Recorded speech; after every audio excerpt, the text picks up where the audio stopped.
সেইটা এগুলো সেগুলো বলে গল্প টল্প বলে ভুলায়া খাওয়ানো লাগে, তাই না? তারপরও খায় না। আমারও ছোট মেয়ে আছে, খেতে চায় না, এইটা সেইটা এমনি সেমনি খাওয়ানো লাগে। তো শেষে না পেরে মা বাবা বলতে বাধ্য হয়, ওই যে ভূত আসতেছে, ভূত, তাড়াতাড়ি তাড়াতাড়ি খাও, নাহলে যে ভূত ধরবে তোমারে। ওই যে বাঘ আসতেছে, বাঘ, তাড়াতাড়ি খাইলে নাহলে বাঘে কামড়াবে। বলি না আমরা?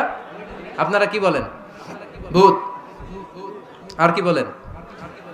হ্যাঁ হ্যাঁ, আচ্ছা, এক এক জায়গায় এক একটা আমরা বলি, ভূত আসবে, বাঘ খাবে, ভাল্লুক খাবে, তাড়াতাড়ি খাও।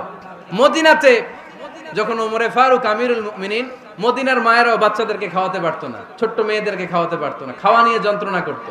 বাচ্চারা যখন মদিনায় খেতে চাইতো না রাত্রি বেলায়, মদিনার মায়েরা বলতো তাড়াতাড়ি খাও, হা হুয়া ইয়াতি উমর, হা হুয়া ইয়াতি উমর, তাড়াতাড়ি খা, নাইলে ওই যে ওমর আসতেছে, ওমর।